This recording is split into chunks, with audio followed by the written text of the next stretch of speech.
Ladies and gentlemen, it is Thursday, February 16th, 2012. We're going to be live here for the next 3 hours. I've got an amazing activist who's really studied Agenda 21 and written a book about it. Rosa Corey is scheduled to join us in about an hour and a half. And we'll recap it in the first 30 minutes of the interview and then open the phones up about what you're facing with Agenda 21 in your area. And we're going to have open phones before that. Again, I opened the phones for first-time callers yesterday and never went to calls because I went into a rant meltdown. And hopefully that won't happen today. But I got here at the office and had like 10 things going on before I went on air. And, you know, here, it isn't like I'm hidden in some office and get to even focus because I run everything and make all the big decisions. So I had like 10 people talking to me right before I went on air, didn't even really get prepared. And that is a recipe for me to blow my stack any day of the week, which is actually good. The ratings go up. It's just that it's not staged ranting and walking off the radio, which I rarely do. But it's better than throwing the microphone across the room, which I did do one time. It wasn't good to break a $2,000 microphone, but that's where we stand here. And again, I've said it now that I am taking Tangy Tangerine every day and have lost right at 40 pounds and I'm running 6 to 8 miles a day. I am crazed like I was when I was 22. It's been years. People flip me off in traffic. I could care less. Somebody gets in my face, I could care less. Somebody bows up to me at a store, you know, that you walk by some tough guy. Oh, you're tough. You know, I would just enjoy acting like I was cowering to them and, you know, laugh at them. You know, they just have no idea they're dealing with an out-of-control Tasmanian devil that would literally jump on top of them and gouge their eyeballs out and smash their brains all over the ground. They have no idea. Anyways, I'm sorry. I'm just trying to act tough. It's all a big act, and you know it is. Anyways, the problem is that now I feel like I used to. I don't know if this exercise thing is for me. I don't know if I can handle it anymore. New World Order garbage. Oh, man. Oh, I'm like born again crazed. I tell you, it's out of control. They have that line in Full Metal Jacket, born again hard. I don't know what testosterone does or whatever when I start exercising my brain synapses, but it feels good, man. The problem is, even if you're a madman, there's a lot more madmen out there. That's the problem. That's why I've learned just to cower. Oh, boy. You know, you don't usually have to worry about the big, tough guy, though, that's trying to bug his eyes out or whatever, trying to scare everybody. You got to worry about that quiet guy, you know, that's painting the side of your house or whatever that seems real friendly. That's the person that'll turn into the Tasmanian devil and stomp your brains out. Okay, enough of that. That's right. Oh, yes. Oh. Anyways. Restart the show, ladies and gentlemen. We are live. And I've gone over this news today, and it makes my blood boil. Publicly, Israel, NATO, England, the United States, France is involved, separately outside NATO. They're part of it, but they've got their own operation with the Navy. They are openly, I talked about this yesterday. It's such a big deal, hidden in plain view. I hardly talked about it like I should.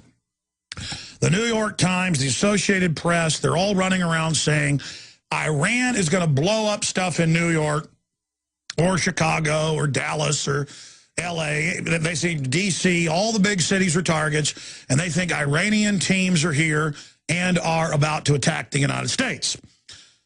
Now, let me just give you an honest breakdown. Most terror has been staged. Most terror has been staged. Iran, though, does fund Hezbollah, the Shiite outfit,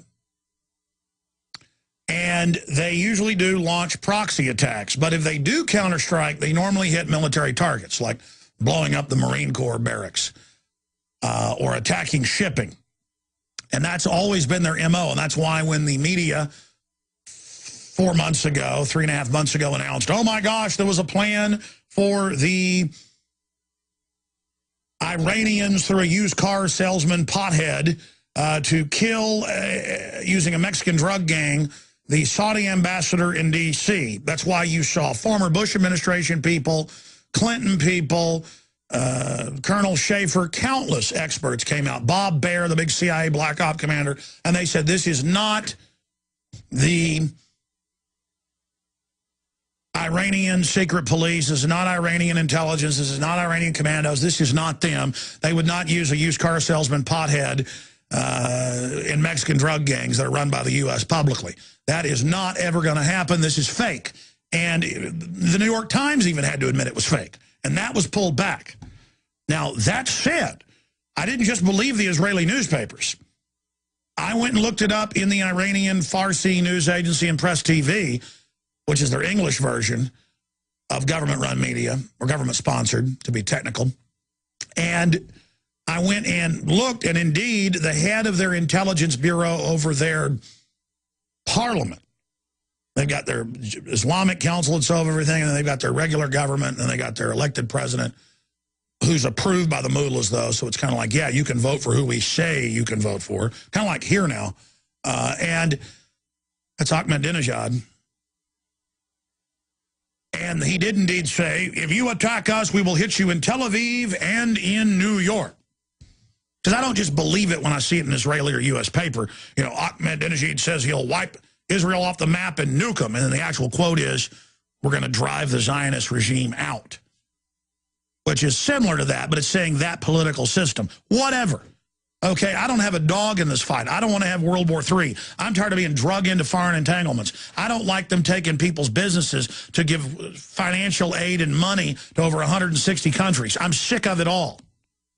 And I know the globalists have a strategy not of actually putting in freedom and trying to build those countries up. They want chaos, and that's the State Department CIA plan. And that's what they're doing all over the world. And they want us destabilized because the CIA and the government doesn't work for the American people. It works for the Ponzi scheme operating megabanks that publicly have conquered Europe and admit they've conquered it and are now appointing presidents and prime ministers, technocrats.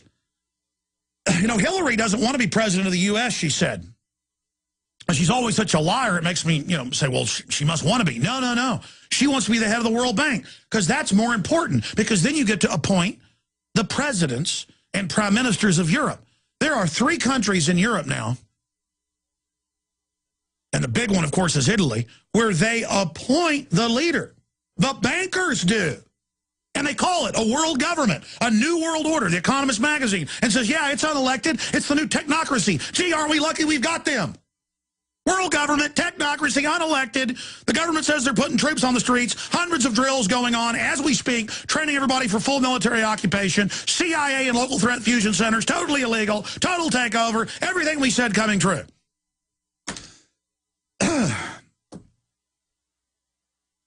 So, you know what?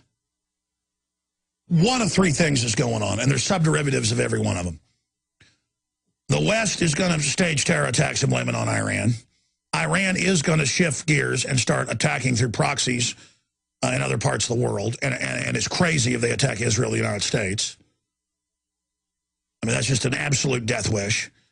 Or there are operatives inside Iran that are making comments like this because they're globalist operatives, which, don't forget, the mullahs did Iran-Contra, taking weapons and giving people money, and then cocaine deals in Latin America, shipping it in. That all got declassified and came out in Congress.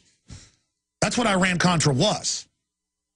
And on record, our criminal government, run by the bankers, used the radical Muslims to overthrow Mossadegh, blaming him for terror attacks on mosque, like the leader of Iran would blow up his own mosque. But see, he was seen as more secular. You know, he didn't wear the turban, the big beard, all that stuff. He was into poetry, educated in the West, wanted to build his country up. He just said, can I have 25% of our own oil money to have some universities? Can we have electricity? And they said, no. Mullahs attack, and they overthrow him. Then they double-cross the mullahs and put the Shah in. It's Operation Ajax. It's declassified. It's how they did it. And so then the Shah gets out of control, wants to build reactors and build the country up. It was actually the West helped kick him out. They bring in the Islamic Jihad, Islamic Republic government, the West, Paris. I mean, you know, Ayatollah Khomeini gets on the plane, flies in, gets off, I rule everything. Now, they've obviously hated each other since then. Right after that, a few years later, the United States didn't even get attention, blew up most of their Navy. It's the biggest U.S. naval engagement since the end of World War II. Oh, yeah, you can look it up. I forget the name. Just type in biggest U.S. naval engagement after World War II, and it'll be the name of it. It's about, you can look at the gun camera footage online and see the photos of their battleships and stuff getting bombed by the aardvarks and the rest of it. Oh, yeah, it was like sitting ducks. Just here's all their ships, and they just blow them all up. What was that, like 89? The point is, I'm not saying they're all peas in a pod and some type of lip lock. I'm saying when you get into this deep of cloak and dagger manipulation and different factions, and the mullahs are about to get thrown out, and if they do get attacked militarily, that will further dig them in. Every political scientist will tell you that. I'll tell you that. The West will get to clamp down here.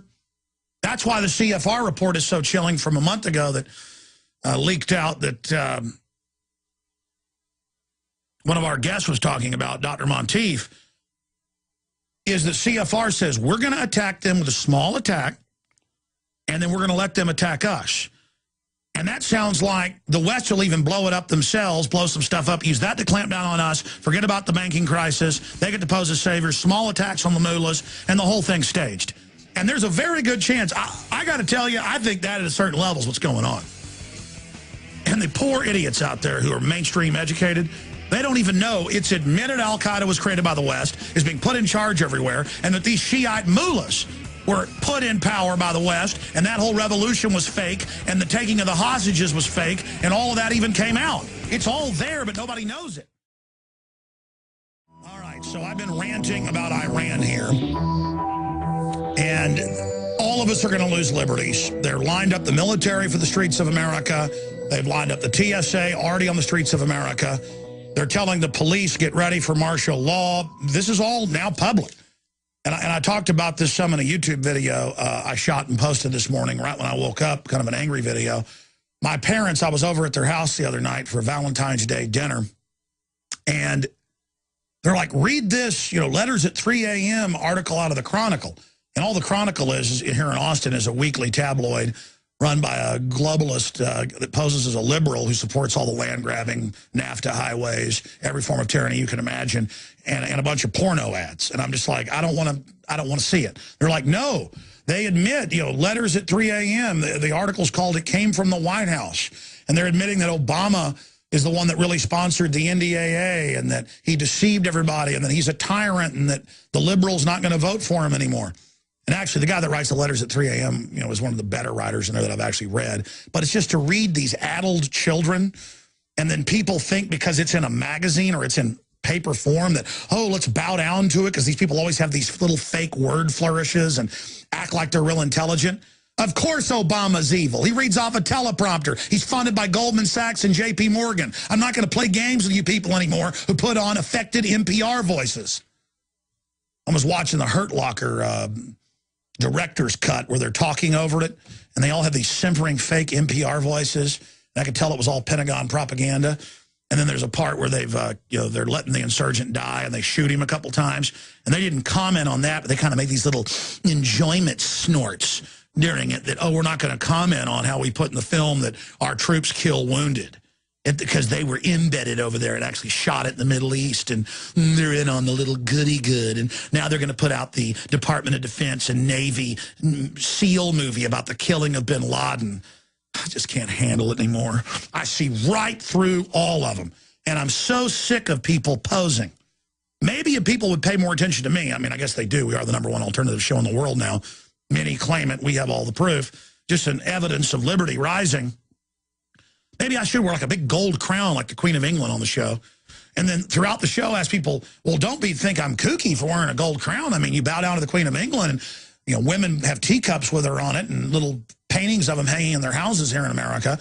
And pathetically thinking some warmongering witch is cute from some hereditary murdering Transylvanian family that's hijacked Europe and the rest of the world. Heck, I think I'm going to do the show one day with a big gold crown, and people will be like, why are you doing that? It looks stupid. I'm like, I know it looks stupid, but I mean, it's all meant to impress you, like a native headdress, like a peacock or something, like I'm some type of bush bird, and paradise bird. Put a paradise bird up, oh my gosh, I have like little pink feathers. I go, blah, blah, blah, blah, and everybody just bows down to me because I got some big bling and some gold. And I tell you, I got the biggest show in the alternative media when I don't. And I'm just a big liar, but I am the biggest, but I won't say I'm the biggest. See how that works? It's all just about fake crud and a bunch of simpering liars up on TV. But it's like, oh, the Chronicle is admitting you're right. Oh, my gosh. They ought to apologize to you. They've written 3 hours. I've got an amazing activist who's really studied Agenda 21 and written a book about it. Rosa Corey is scheduled to join us in about an hour and a half. And we'll recap it in the first 30 minutes of the interview and then open the phones up about what you're facing with Agenda 21 in your area. And we're going to have open phones before that, ranting and walking off the radio, which I rarely do. But it's better than throwing the microphone across the room, which I did do one time. It wasn't good to break a $2,000 microphone, but that's where we stand here. And again, I've said it now that, again, I opened the phones for first-time callers yesterday and never went to calls because I went into a rant meltdown. And hopefully that won't happen today. But I got here at the office and had like 10 things going on before I went on air. And, you know, here they didn't like...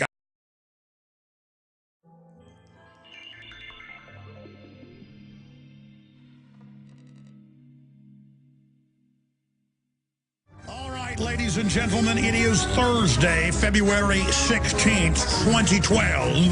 We're going to be live here for the next... I'm hidden in some office and get to even focus because I run everything and make all the big decisions. So I had like 10 people talking to me right before I went on air, didn't even really get prepared. And that is a recipe for me to blow my stack any day of the week, which is actually good. The ratings go up. It's just that it's not staged.